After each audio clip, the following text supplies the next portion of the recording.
used to doing this with a mic, so I feel like I have to be a little quieter. I'm usually hollering up to a crowd. But hello. If I haven't met you yet, my name's Rebecca Bradshaw. I'm the producing artistic director here at Gloucester Stage.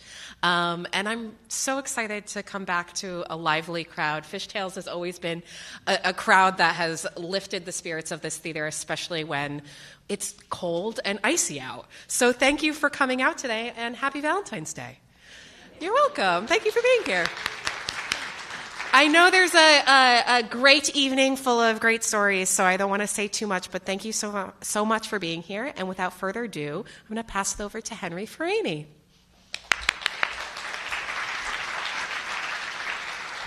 Thank you, Rebecca.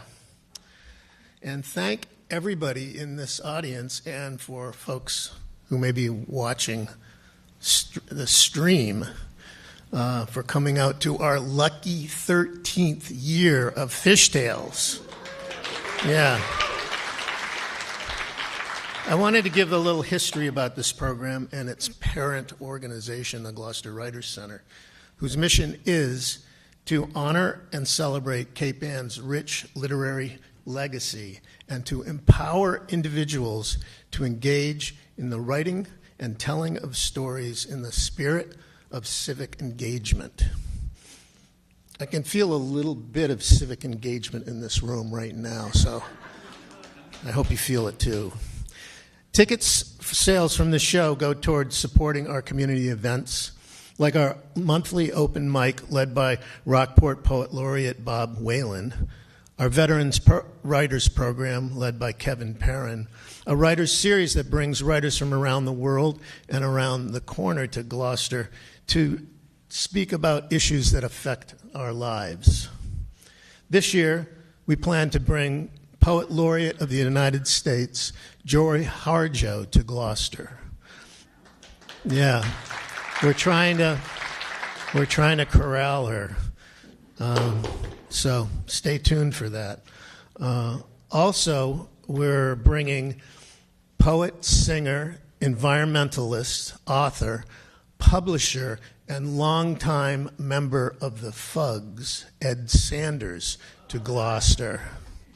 So stay in touch and sign up for our newsletter at gloucesterwriters.org.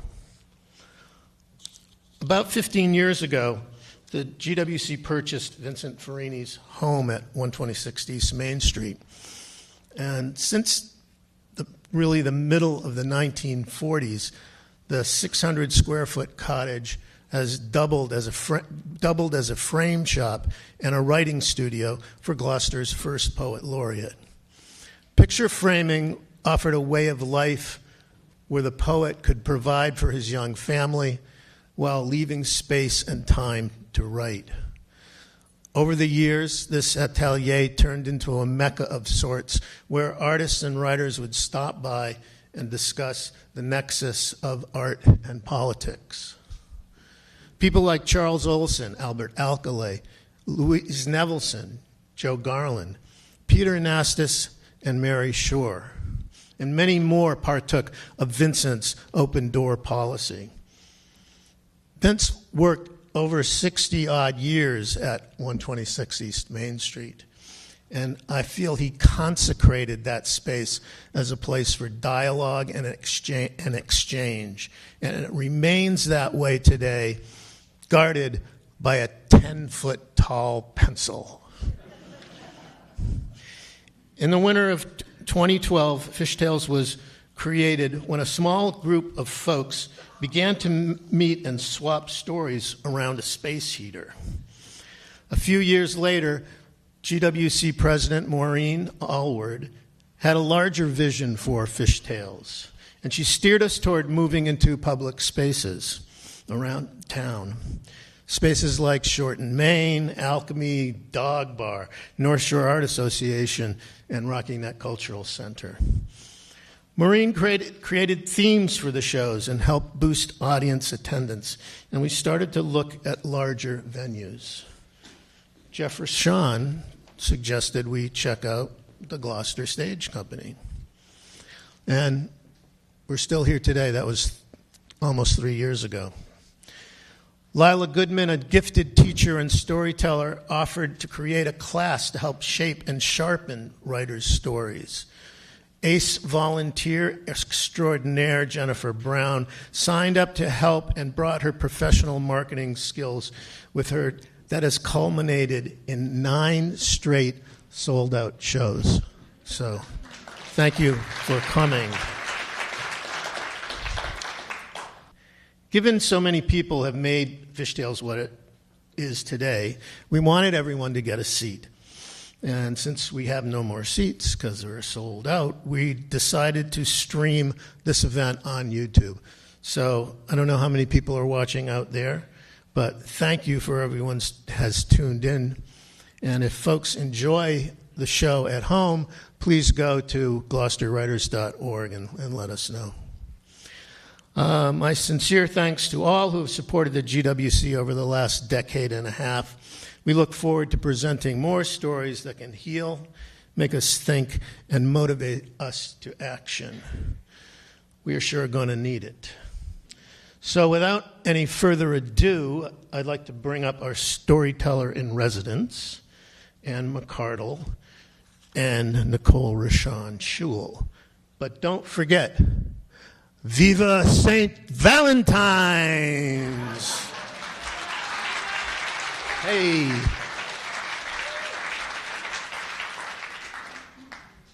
Thank you for being here. It's wonderful to see all of you. And we're so happy about the work that we've been doing with the Writers Center and with the Gloucester Stage Company and the amazing people who have helped so much. In particular, I was thanking Layla Goodman, who is our fearless acting coach, who has such a skill to help us understand what we want to say and how we want to say it. So I hope you enjoyed the show. You're going to love every story. So I just want to echo the welcome. I'm so glad you're all here and all of you streaming.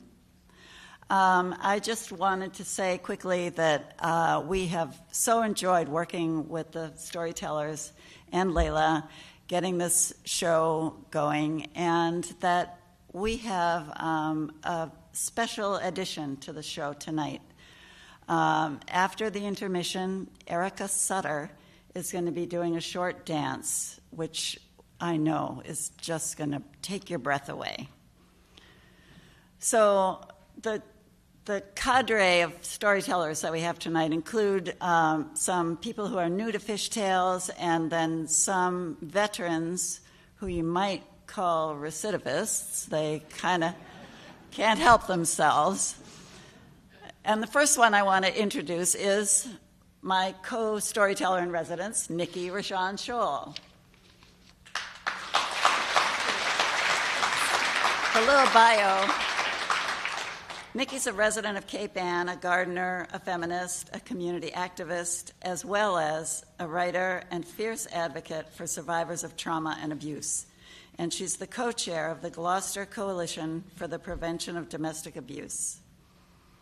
At the Gloucester Writers Center, she facilitates a women's writing group, Riverstones, which focuses on mutuality, support, empowerment, and healing through writing.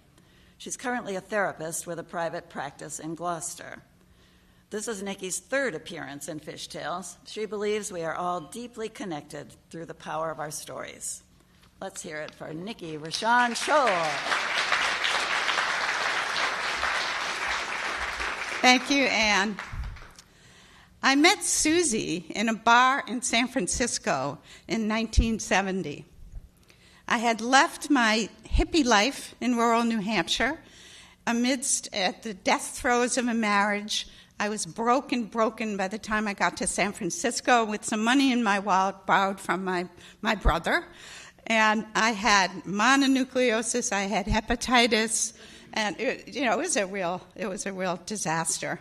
And I needed a place to go so that I could rest and just kind of reset myself. And I had some friends who offered me a place to crash. The first thing I had to do was look for a job. And because I was a trained speed typist and also took shorthand, if anybody knows what that is, and so it was pretty easy to get a temp job in the financial district in San Francisco. the man who was to be my boss, the minute we met, I liked him, he liked me. He was kind of, suited up and cute, kind of, in a suited up kind of way. And he said, call me Ted. I said, okay, Ted. So we liked each other, and unfortunately, within 2 weeks, I was out of there because I thought that it would be just a really good idea during lunch break when there weren't that many people around to just lean down under the desk and roll a joint. I thought, why not? But then I peered over, and there's Ted looking right at me under my desk as I'm rolling the joint. And he said, can I have some? I was a little surprised, but we went back to his office. He closed the door. We each took a couple of hits, and he said, now you're fired. So that was that job. So then I had to go, back out on the pavement, and I remember one night just walking kind of desolately around, and I came to a bar on the corner of Scott and Lombard. And I went in and ordered a drink. It was like the kind of bar that had been there for a long time, dark, heavy air, smelled like perfume, whiskey, cigarettes. And there were the kind of people you see in a bar, a few guys kind of bellied up to the bar, and some women by themselves, and then some couples over at the tables in the back, and a small group of women laughing and smoking and having a great time together. So I sat down and I said to the bartender, is there any work available? Is there a job here? And he said, can you bartend?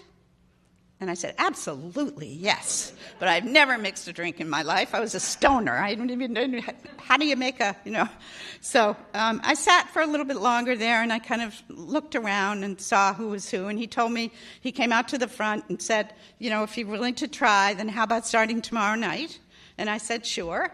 And so he said, his name was Johnny Porter. And he said, this is my club. Johnny Porter's 007.5 Club.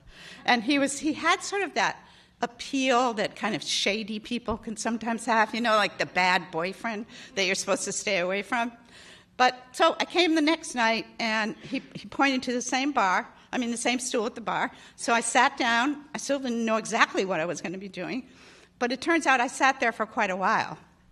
And what I was doing was sitting in front of an open door where the people were walking by on Lombard and Scott, and basically drawing people in. I was, like bait on a bar stool, basically like a B-girl. And so at a certain point, Johnny goes back behind the bar and says, okay, now you're the bartender. So I went back. He disappeared somewhere. I went back there and kind of winged it. When somebody said, oh, I'll take a rusty nail, I was just like, yeah, what's in that again? Then people just were very kind to me. And that same group of women were there, and they were just one more beautiful than the other, honestly, with, beautiful hair and eye makeup and short skirts. And one of them was really particularly outstanding, and she wore a pink Angora sweater. She was just too beautiful. It was to die for. And she and I ultimately became friends. She just kind of supported me and helped me. She'd give me the wink when I would look terrified, like, how do you make a Manhattan? And she just kind of, took me under her wing. She called me honey. And I told her my story about why I was there, and she told me her story. She was trying to support a child at home, and she had a relationship with a really nasty pimp. So we sort of supported each other a little bit and gave each other the high five as the night went on. End of the night, Johnny reappears, and I'm just like bleary and exhausted and kind of drunk, actually. And so he comes up, he says, you did real good. Real good. I said, okay, thank you. He was trying to go out the door. He said, but there's just this one thing. And I was like, yeah. And he said, and he started hemming and hawing. He said, I just need a little. You need to maybe add a little. And he kept fluttering his hands around his chest. Just add a little. And I said, okay. And then he handed me a sort of scarlet dress, Mandarin style, with a high collar and a slit way up here. And I went home, and the next morning my friend Mary offered me her bikini bra. And so, I got it on, and by the time I showed up for work for the second shift, my breasts were out to here with at least 2 or 3 pairs of Mary's pantyhose stuffed in them. So the night wore on, my second shift, and I learned a lot about, what it was like to work in a bar, the experiences of those women, and ultimately my relationship with Susie became really important to me. And as I watched her cast her velvet hook and just bring people into her in so many different ways, I learned something about power. And I didn't know at that time that my life's work would end up being working with women who are trapped. And I didn't know it then, and really in talking about this story, it just came to me that was such a pivotal, important time for me. And it reminded me, and to remind you, that even in cages, there's joy.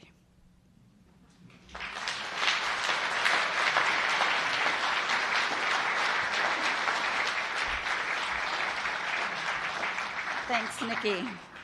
Next up, we have Phil Storey. Phil moved to Gloucester 21 years ago with his wife, Sabine Oker. Both are retired from jobs in the software industry. Phil has lived in 7 different states and many different towns, but because he loves it here so much, he says he won't leave Gloucester until he's in a pine box. Phil, go get him.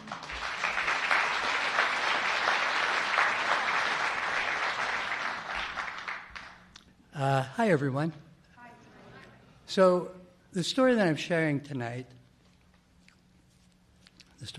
I'm drawing a blank all of a sudden. Hang on, let me start over again. The story I'm sharing tonight has to do with a bunch of mysterious things that happened to our house a bunch of years ago.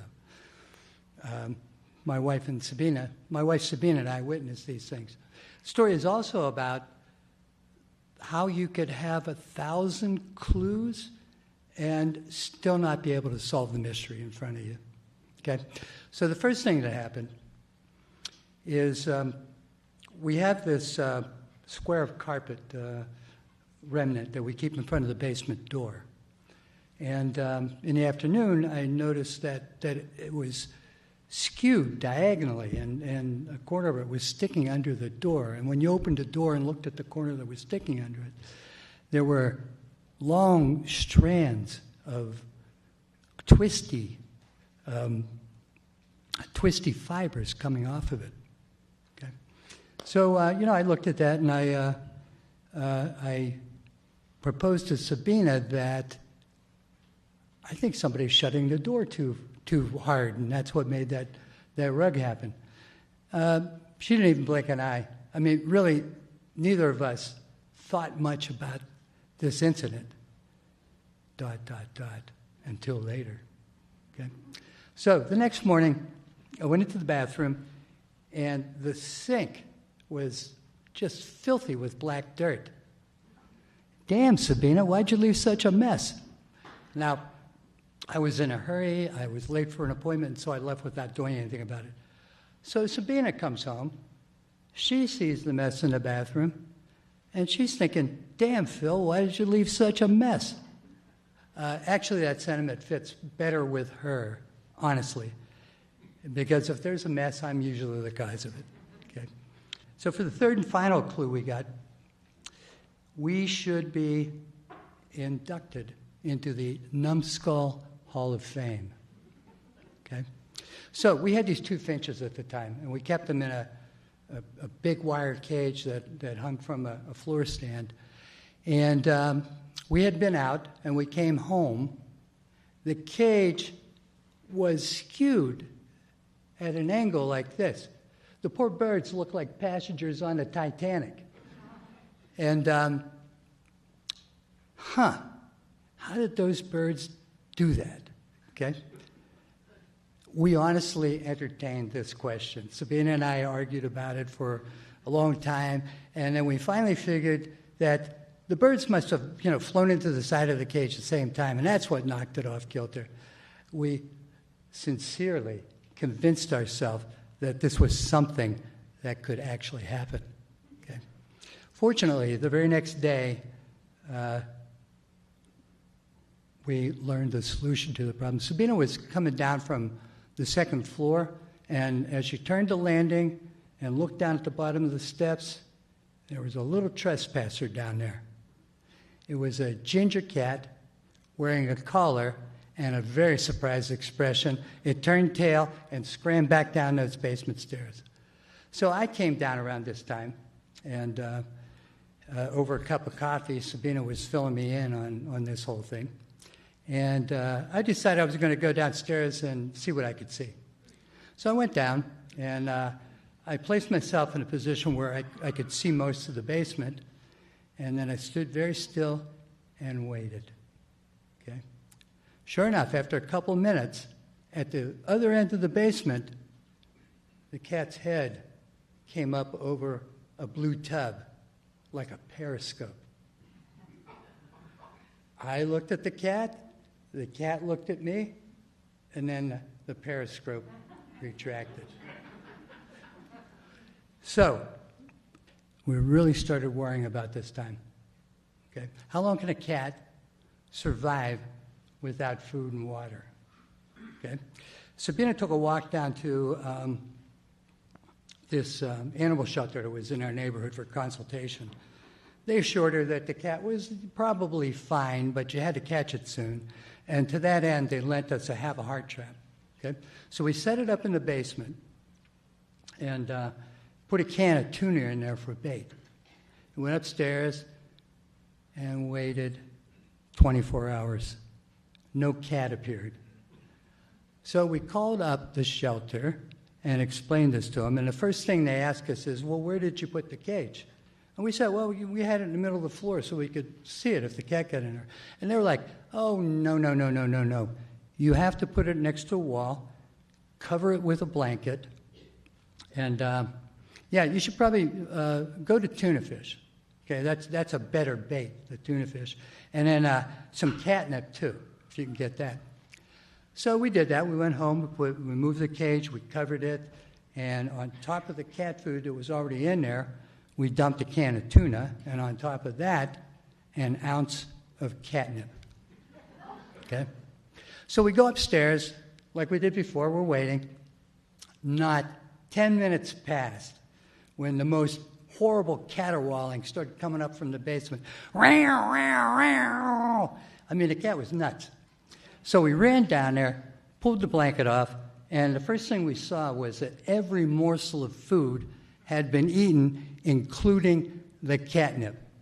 And the catnip was still screaming its head off. You know, it was nuts. The poor thing was stoned out of its little furry mind.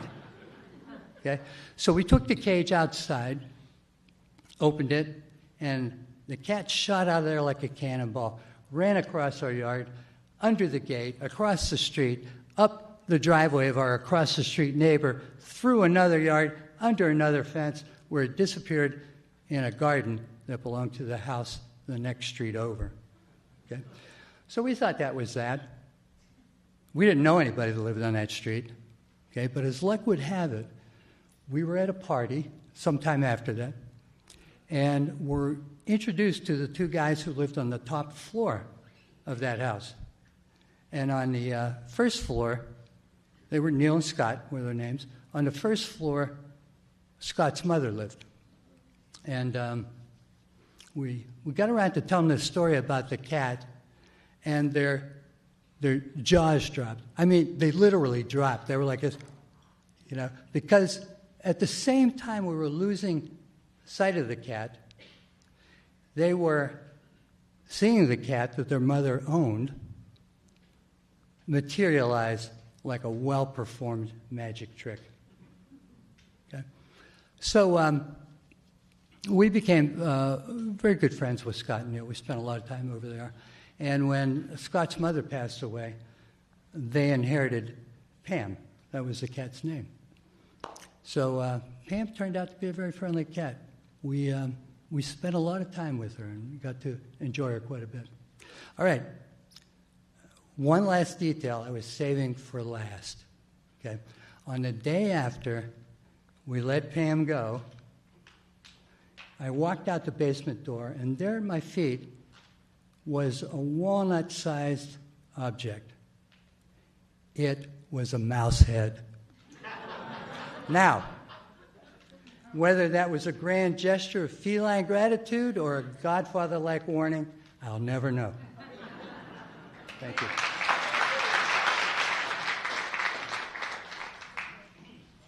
Our next storyteller is Andy Lee. Andy is a lifelong Gloucester resident and ardent enthusiast for the Better Cape. He's put his philosophy degree to work as a brewery funky, a house painter, a sailor, a ski shop cashier, and a membership director of the Danvers-based North Shore Chamber of Commerce. Andy's last real job was working 12 years as a project manager and pilot conducting digital aerial, photography collection projects in the United States and around the globe. He has served Cape Ann as a self-employed tree-climbing arborist for the last 13 years, moonlighting in aviation.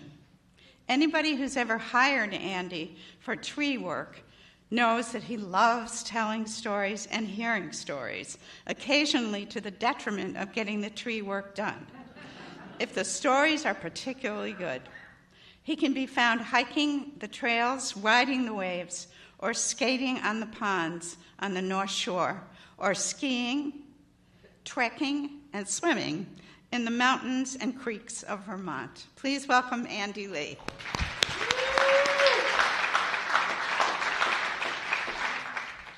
This is a story about having all eyes on you while you try to do a job you're not entirely sure you're capable of, much like now. I am not a fisherman, and before the summer of 2018, I had never seen a giant bluefin tuna in one piece, much less a living one swimming in the wild. But that summer, I was offered a job working as a spotter pilot for 2 harpoon boats who were teaming up to split the cost of running an airplane to help them find fish, and they wanted me to fly it. These guys had gotten word that I was a person who had a pilot's license and bad judgment, and these were the only 2 things that were required for the job. I told them I knew nothing about finding fish, and this did not faze them at all. Now, before I go further, some of you may not be aware, as I was not for most of my life, that there is a small fishery based in New England that consists of boats that are equipped with a tower built over the cabin and a 30-foot walkway that goes off the bow of the boat to a little platform with rails around it. And these boats go out looking for bluefin tuna swimming near the surface, and they catch them by means of a hand-thrown harpoon. No nets, no lines, no bait, just hunting on the high seas like Captain Ahab. And it's the only fishery that allows the use of an aircraft for support. The airplane these guys had was a 1947 Piper PA-18 Super Cruiser, nicknamed the Green Hornet. Super Cruiser is not the phrase that springs to mind when you see the Green Hornet. It was a drab green cloth-skin tail dragger that had a 35-gallon auxiliary fuel tank strapped to its underside and an instrument panel that looked like it came right out of a Jules Verne novel. And I was pretty excited to try flying something like that. So we went down to Plymouth and we got the Green Hornet from its home and brought it up to a T-hangar in Beverly Airport. And I took one flight with the captain from Gloucester to learn the finer points of fish spotting.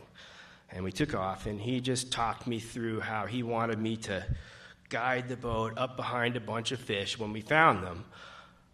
And we didn't see any fish on this training flight. All I remember him saying on the subject of finding them was that bluefin tuna from above are very blue, like a blueberry.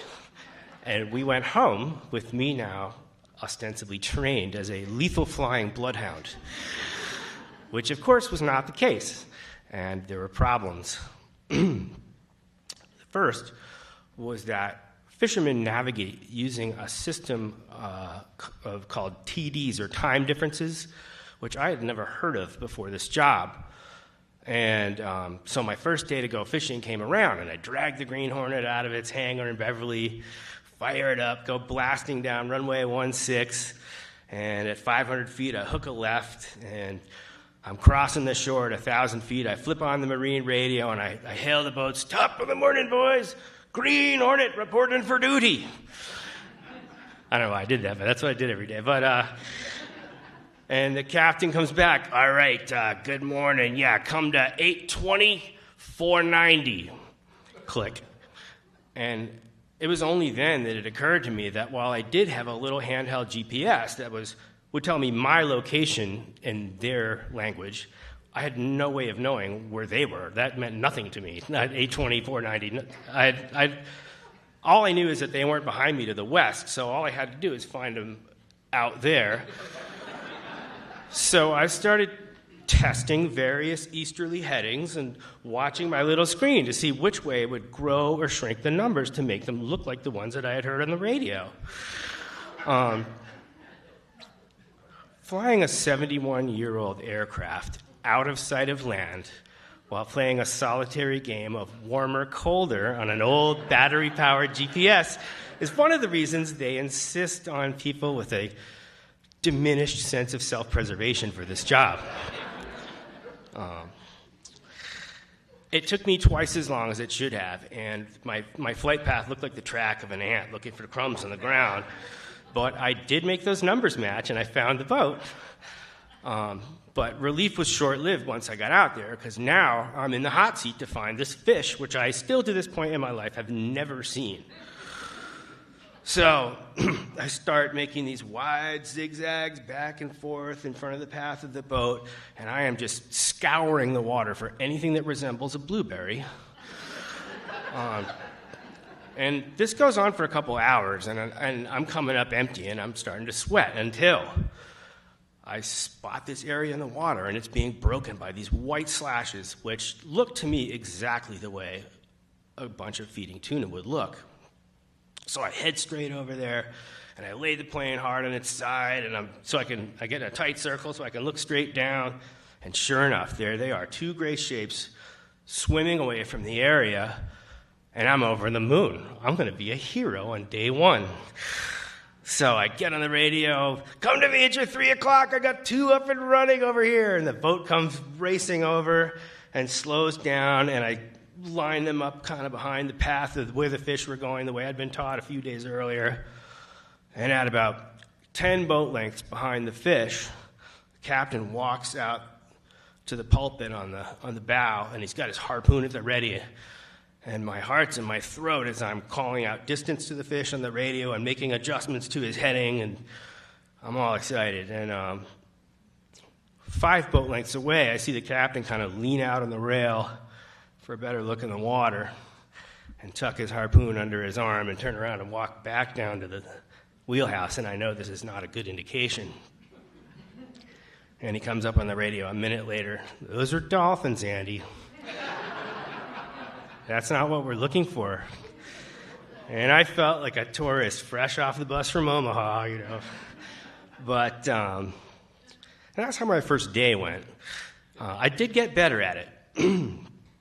And I learned the way that tuna and a behavior called soldiering will line up in groups of 2 to 10 fish next to each other, and they pick a direction and they plow through the water just under the surface in a way that, like, even a breaking wave over the fish's head. Each fish generates a wake, and then all these wakes crisscross each other behind the line of fish, and it makes this really distinctive, vibrating ripple that, once I learned what to look for, it changed the way things were going. And that ripple became an obsession. I had dreams about it, and eventually it would just grab my attention from 5 miles away out of the corner of my eye. I couldn't ignore it.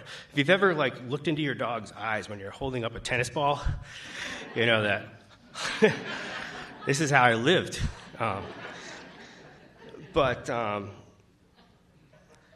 So we got a lot of fish that summer. We did really well for the rest of the summer, and the next summer we did it again. I got invited back again, and we had another great year. But by the end of 2019, the declining price of tuna no longer justified operating an airplane, and the Green Hornet got sold, and I got thrown back into the wild of civilian living.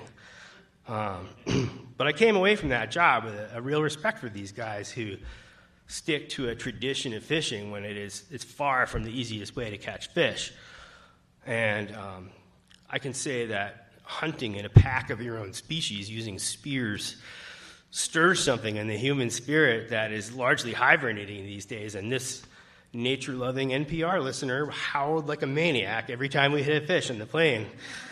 And I feel lucky to have gotten even a brief zap of that kind of primal energy in a time when life can feel a little stifled by too many rules and too much routine.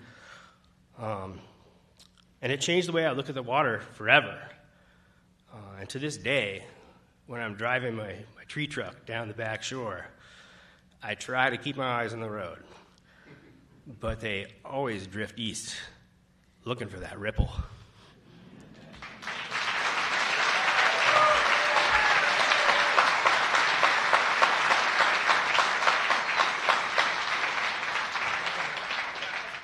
Our next storyteller is Natalie Blue. Natalie is a storyteller at heart, whether through her work as a licensed therapist or on stage. She is the co-owner of the Artful Life Counseling Center in Salem, a creative and welcoming group practice that blends expressive arts with holistic approaches to make mental health care accessible and uplifting. A Jersey girl turned North Shore local, Natalie has been a therapist in the area for nearly 2 decades, helping clients navigate life's challenges with compassion and creativity. When she's not managing her counseling center, singing at local theaters, or chasing after her 2 kids and mini labradoodle, she finds joy in skiing, collage art, and the magic of a really good movie night. Please welcome Natalie Blue.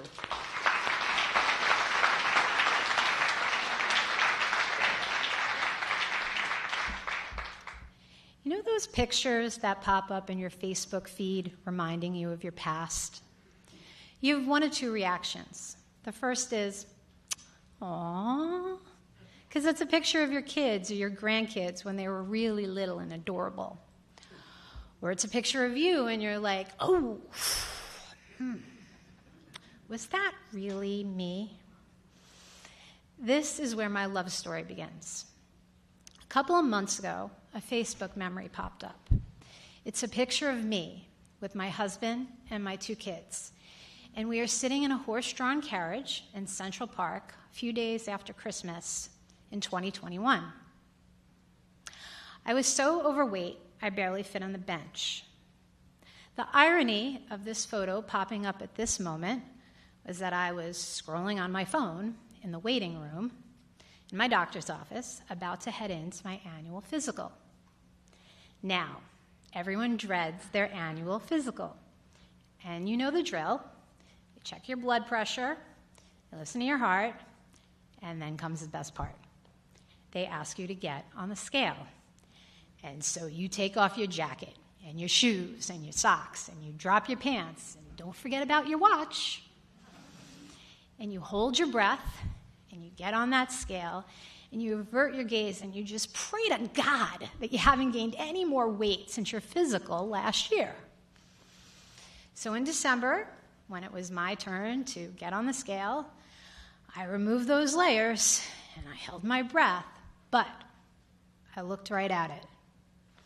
Because I had lost almost 100 pounds since that horse-drawn carriage ride. Now, I've always struggled with my weight. Dr. Venori, my pediatrician, he would glance over at my mom and say, "Why does she keep getting so big?" He called me fat, and I was 12 years old. By the time I was a young adult, I had moved on to disordered eating. And well, by the time I was a mother, I was over 200 pounds. Each year at my physical, I would just watch my weight go up and up. And after years of Weight Watchers and the Mediterranean diet and no carb and low carb, I just gave up. So, in 2022, just 2 months after that horse-drawn carriage ride, I was at my heaviest and my most depressed and feeling lost and unlovable and terrified that something had to go. It was my husband.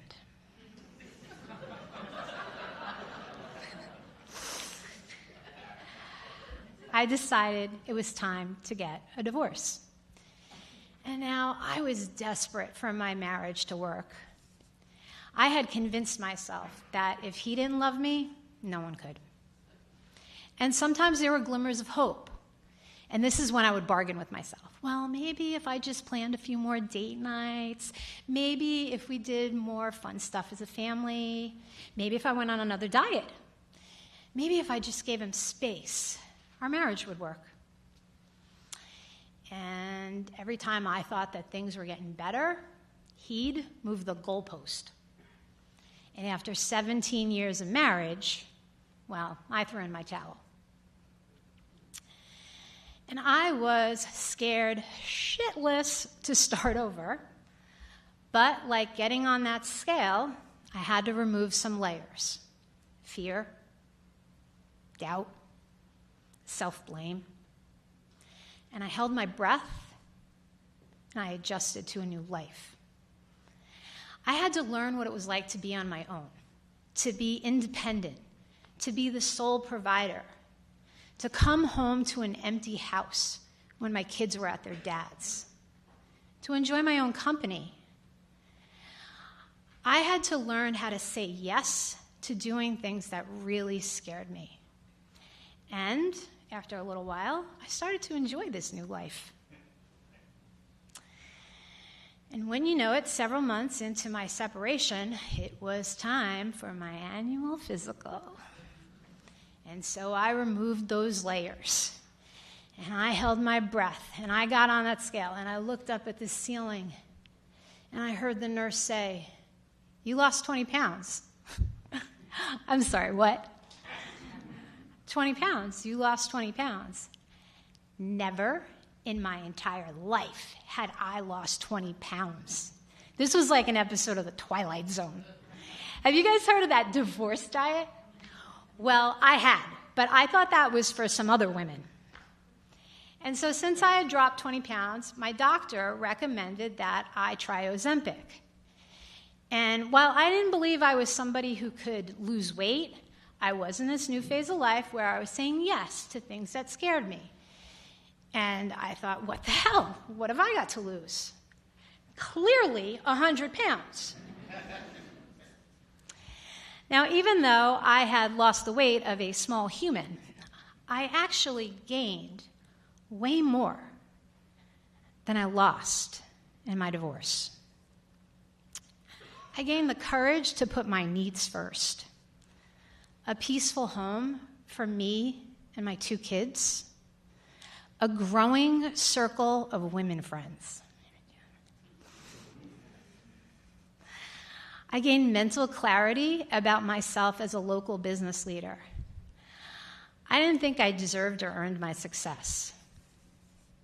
I gained my voice as a performer, and I've been telling stories and singing for the past 2 years. And finally, I gained faith that I could manifest my own dreams. And now, like I said, this is a love story. And my divorce was the beginning of a love affair that I've been having with myself. And you know what? I am one fine catch.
Richon Schoel.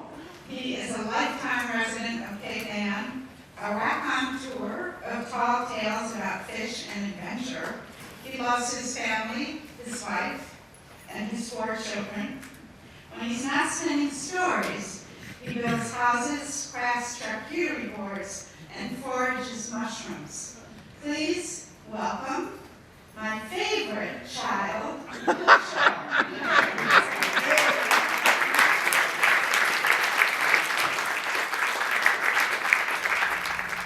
I was born loving fishing.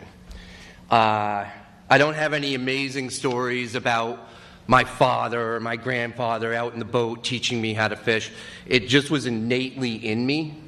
I just always knew if I was around a body of water, I wanted to go fishing. I wanted to, it started out with drop lines and little spinning rods, and then it just constantly progressed to the point where it became an obsession. And you sort of can't think of anything else. Even when you're on land, you're like, oh, I wonder what those fish are doing now. And it's a little disturbing to think like that because you're not really part of the land-based reality, but that's just who I was and who I am. And that love of the ocean and love of fishing led me to become a commercial fisherman. And there's one day in particular that I remember when I was fishing, and we were fishing for groundfish, for cod in particular. And this was really at a point where the cod stocks were really on edge, and they were really worried about the population. And there was probably 15, 20 boats out there, and we were using a rod and a reel, and just over the side are coming these, huge 15, 20, 25-pound codfish. And at the time that we're all catching these fish, they're spawning. So when they come over and they start dying on the deck, the male releases their semen, the female releases their eggs.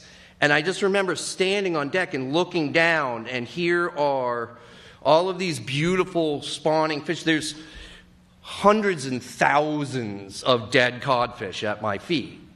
And it really made me remember a line that I read about when in the early 80s the giant bluefin tuna fleet was out fishing, and they didn't have any regulations. You could catch as many fish as you wanted in as many days.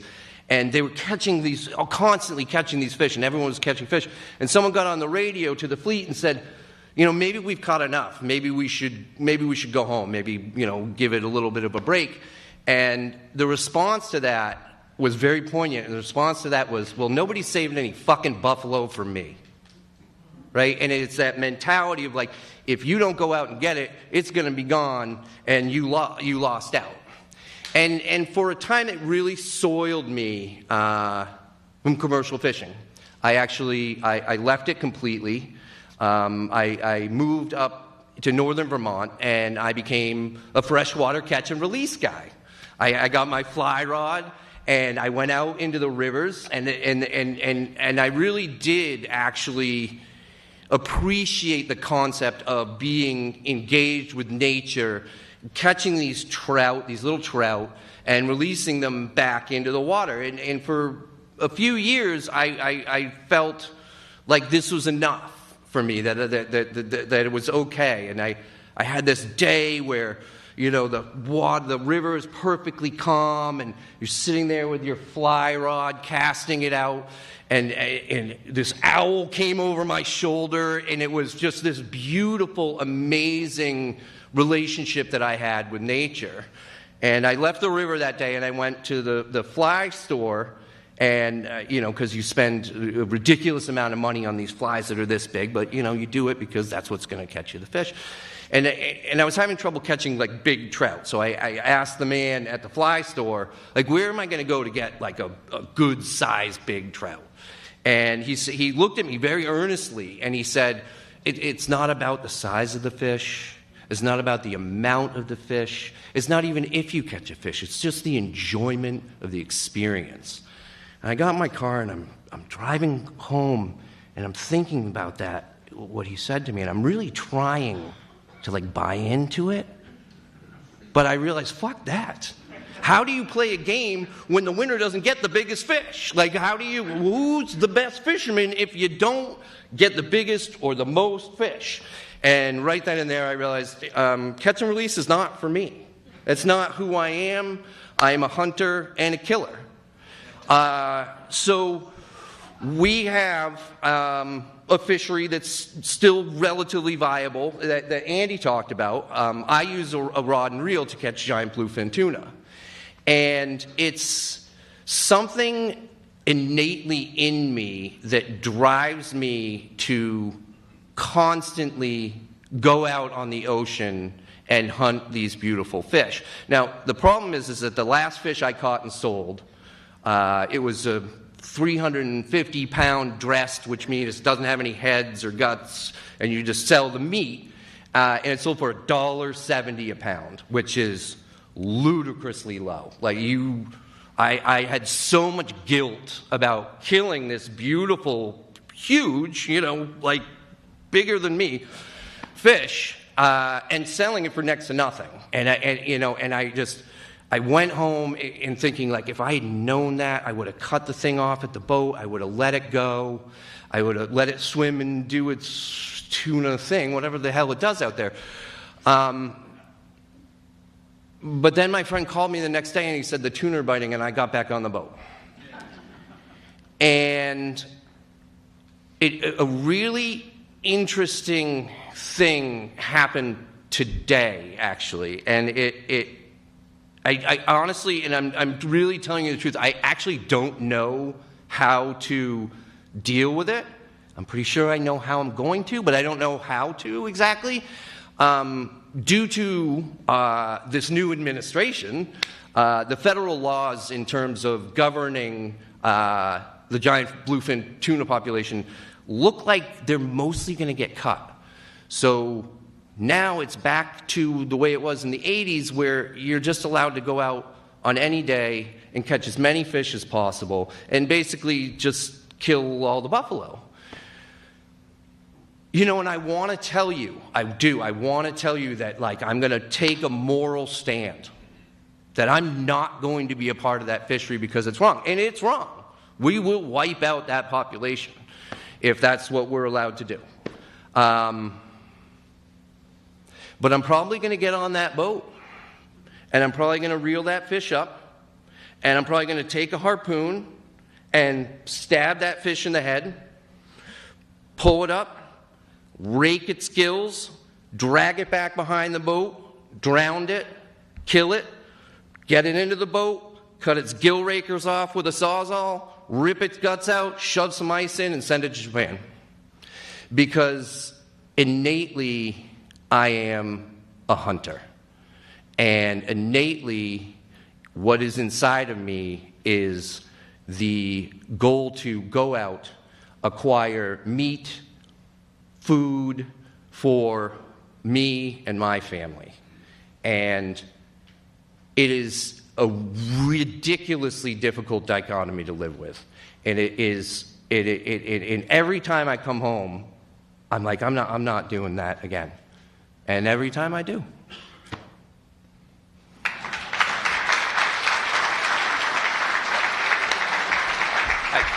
Whatever, y'all gave me the microphone, you could deal with 30 more seconds. So I did this fish sales, like a year ago? And I had this really heartfelt story. It felt really good to me, and I thanked everyone. I thanked my whole family. I thanked my whole lineage. I even thanked my cousin, who basically makes a job of making fun of me. Like, that's, I did not thank my wife. That was a really quiet ride home. So on this Valentine's Day, my love, I want to say thank you very much, and I love you.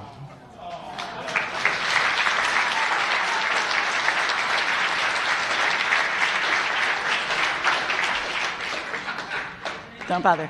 It's okay. Oh, the stretch. Good catch, Luke. Next up, Melissa Palladino. She's called Cape Ann home since 1982. It's going to have to be lower for her, too. She's held a variety of jobs and careers, from estate gardener to corporate leader, but throughout, she's been an artist and a writer. She lives in Rockport with her husband, Don, and I'm so glad I get to say this, her tuxedo cat, Catechus. Please welcome Melissa Palladino.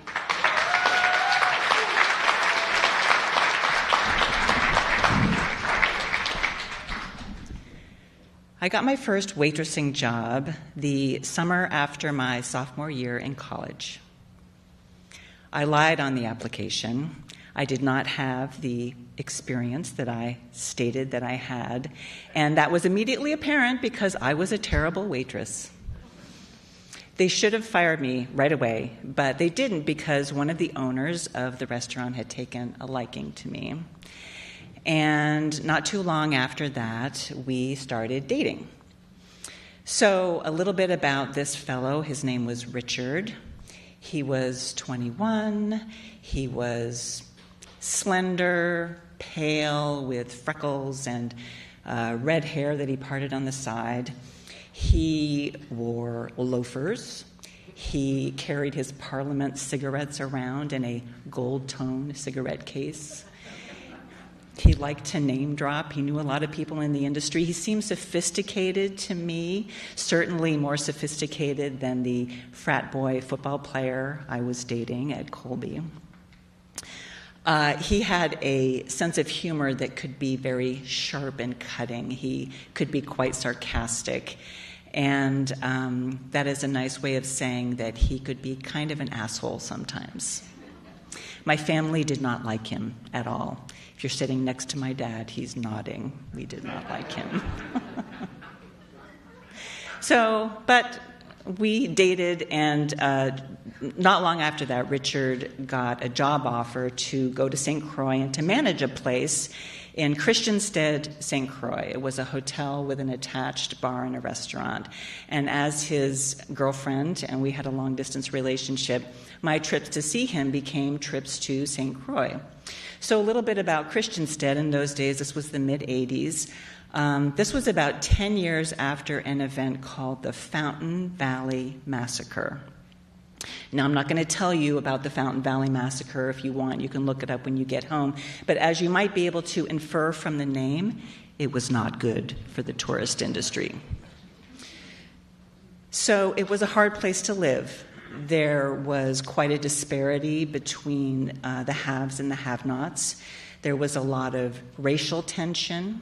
It was expensive to live there. It was cheaper to buy a bottle of rum than it was to buy a quart of milk. Now, when I would go down to St. Croix, I would work when I was down there. I would work as a waitress or a bartender. I was also a terrible bartender, by the way. And one of the women that I worked with was this woman named Jan. So Jan was a local, and she was a white woman. She was about in her mid-30s, 35-ish, so that would make her probably about 10, 12 years older than I was. She was white. She had frizzy blonde hair. She had very heavy navy blue eyeliner. Jan was a single mom. She had a son who was about 8 or 9, and he used to come in to the restaurant from time to time and sit and do his homework at a table or read a book. Jan seemed stressed a lot. I didn't really know her backstory. She didn't really confide in me. We didn't have a lot in common, but we got along just fine. So one night, Richard pulls me back into the office, and he is very excited to tell me something. And he says to me, "I know that Jan has been stealing, and I am going to catch her tonight, and I am going to have her arrested."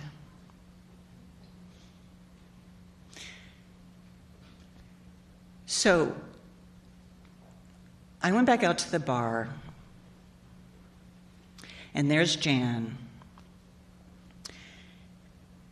And I said, Jan, I got to talk to you. I said, Richard thinks you've been stealing, and he's planning on catching you tonight and having you arrested. And she got real still, and her eyes got wide, and she said, thank you very much for telling me. And a little while later, I saw her behind the bar near the cash register. She was doing something.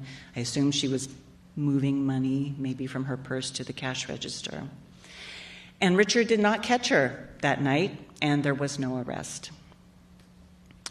And I don't know what happened to Jan. I went back to school. I have no idea if she was scared straight by that experience, or maybe she just became a more careful thief.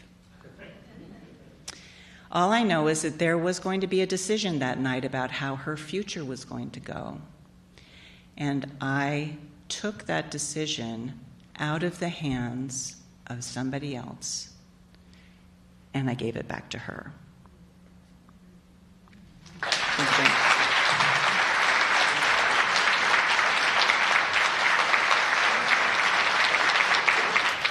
Our last storyteller barely needs an introduction, but I'm going to do one anyway. Sefatia Romeo Theken is married to Matthew and nanny to 5 beautiful grandchildren. She's currently Deputy Commissioner of Fish and Game for Massachusetts. In the past, she has been Mayor of Gloucester, a certified licensed community health worker, a certified Shine counselor, Vice President of the Gloucester Fishermen's Wives Association, and local advocate for those who do not have a voice, especially minorities. She loves writing poetry and cooking and sharing with those who are ill. Please welcome Sefatia Romeo.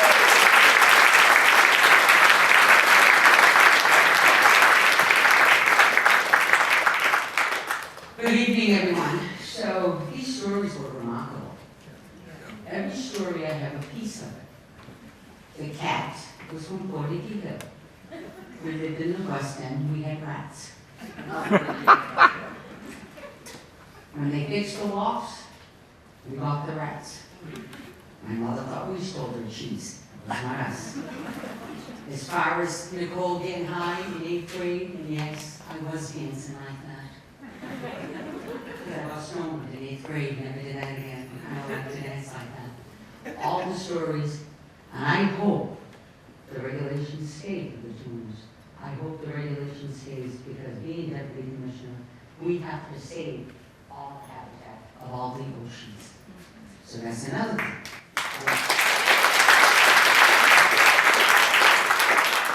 Every story that was here, the Green Hornet, I'm thinking I'm watching a cartoon, believe me. I can't fly the plane, but I've heard them, and I can actually cook the tuna. We have the bluefin tuna. Plenty of tunas on that. Great fundraiser for all times. But you know what? Let me start way back. How I started to be this shy person. In losing weight, I lost 30,000 residents the last election. I really didn't lose weight. And that was an easy divorce. So, when I was younger, father's side of the family was Northern Italy, mother's side Sicilian, father's side entrepreneurs, mother's side fishermen. Growing up in the West End, you know, always living with my grandmother right here, my mother 2 houses down in the Garland house.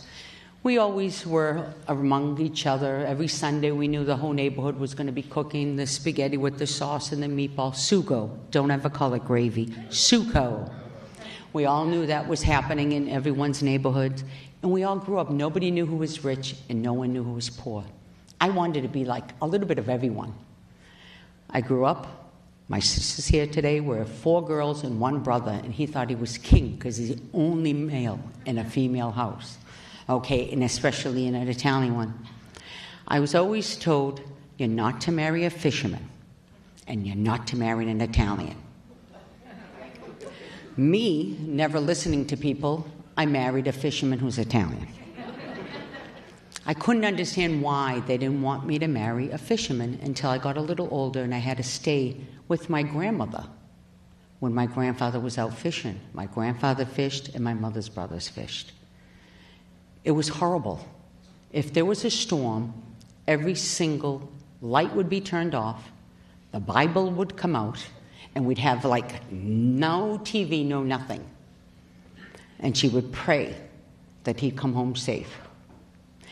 Reason why they were saying don't marry Italians, don't marry this, it was very difficult growing up. We were the guineas in the neighborhood. We were guineas. We weren't Italians, we weren't Sicilians, we were guineas. Couldn't understand what that word was and why they were calling us guineas. My sister and my brother stood back in school, not because they couldn't read and write, it's because they couldn't speak. Not because they weren't born here, it's because my parents only spoke Italian and Sicilian. When they were held back and then they made it up, there was no English as a second language. My father was determined that we were going to all speak English. And we were going to be determined that most of our culture was put aside so we can be Americans. So we don't have to come home crying because people were torturing us and calling us guineas. We had the best friends, Peter Anastas, Bill Rochford, Tim Riley. You'd be surprised. Ted Kennedy, Kerry, all came to the house to eat wonderful fish. Still couldn't understand, why is he giving all this fish away, but he doesn't want me to marry a fisherman? Still, being stubborn, I married one. Being married at 18 years old to a fisherman. Now, talk about Italian. We're not talking about the ones that were born and raised here. We were considered... I got one right off the boat, and I hated that word, right off the boat. When I was younger, and McDonald's and Burger King opened up, I was excited, except when Burger King decided to call it a Whopper. I thought they were making fun of Italians, too. Realized, nope, that was just a hamburger. But being married to a fisherman, the stories you could tell. How was I married to a fisherman when they told me not to? I was alone. When my mother's friends used to say, I've been married for 40 years, but only been with my husband 5, I couldn't understand that.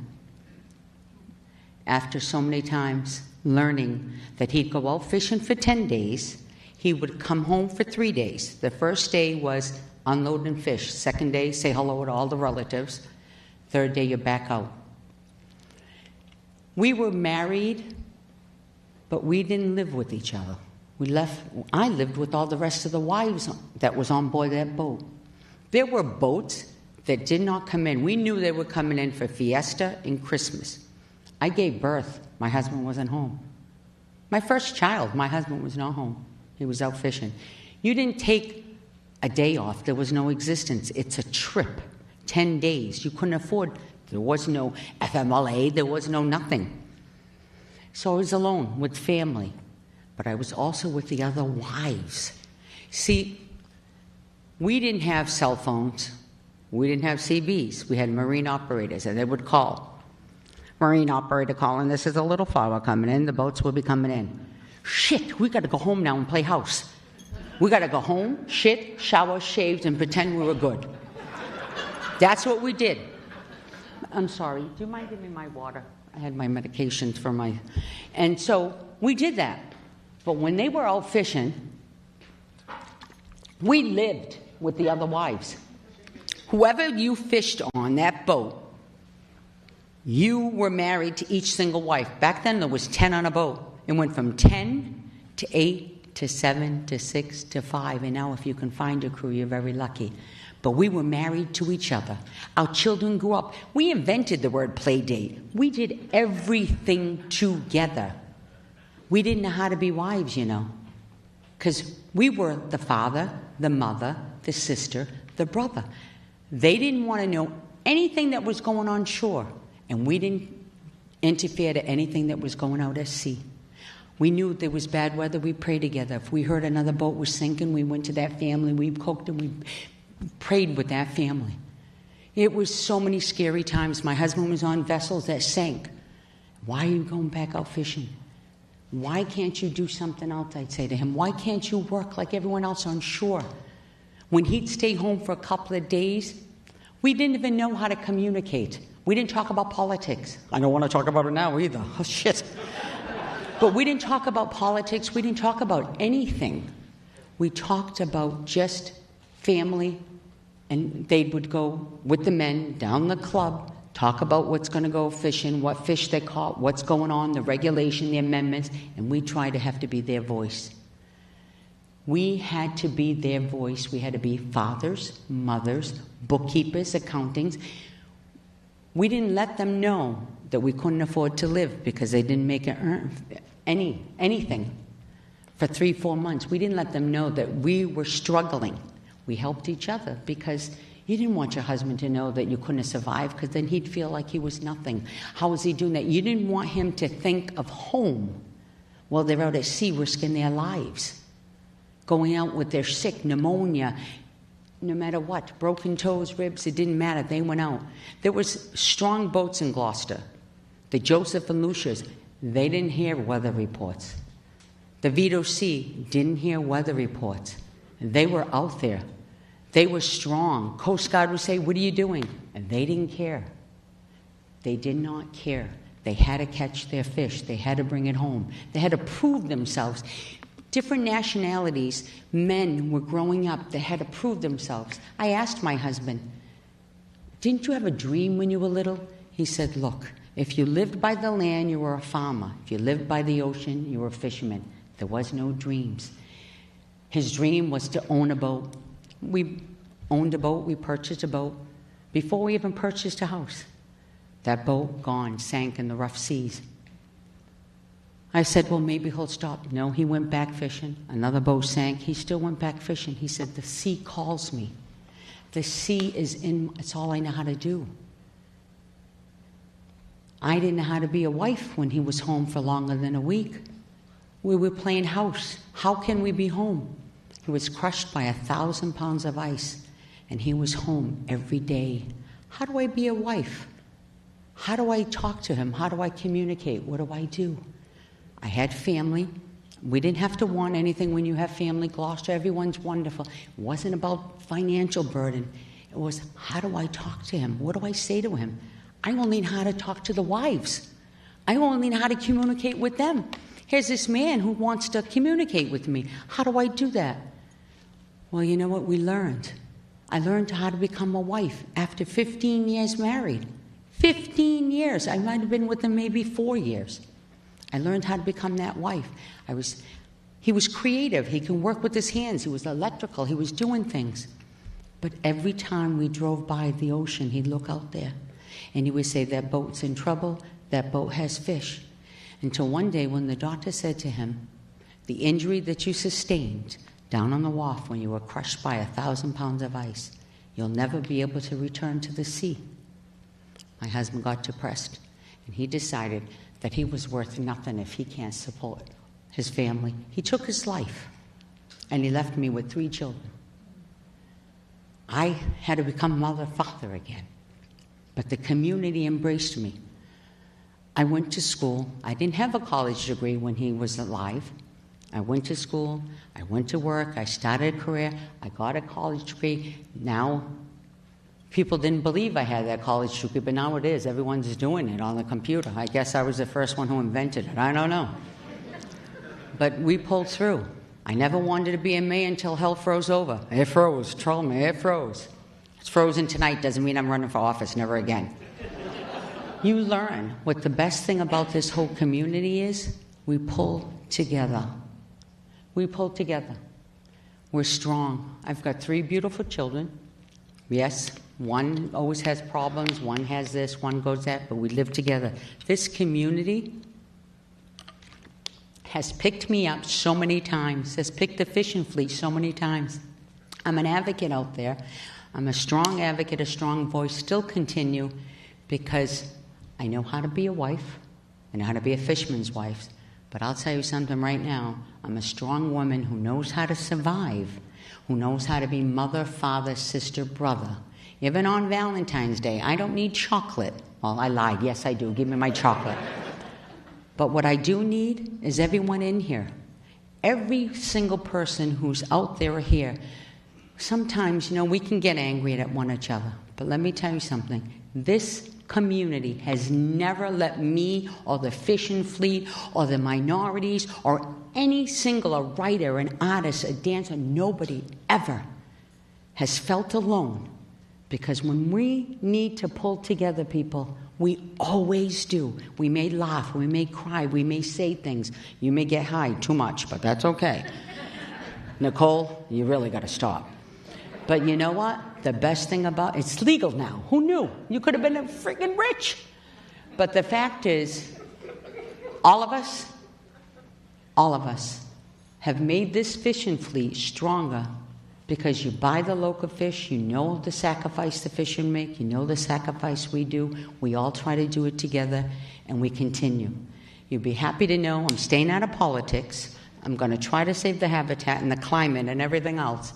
But I'm going to tell you something right now. I'm not going to give up on this city. I'm not going to give up on my fellow residents. I'm always going to be here having a voice, and I'm always going to be there listening to the ocean. Because the ocean can either make you happy or it can make you sad. It's made me happy, it's made me sad, but I still think I can hear my husband's voice calling, saying, it's okay. I'm out at sea now, and I'm happy. And I'm happy with all of you tonight. Thank you.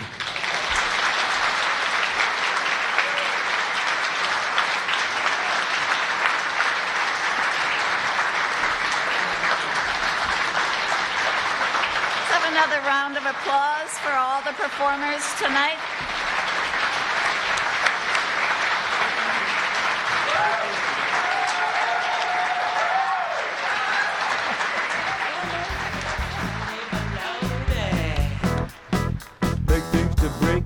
Fast and nothing to last. Americone baloney, Americone baloney, Americone baloney, Americone baloney. Big things to break down fast. Yeah, you raise a family.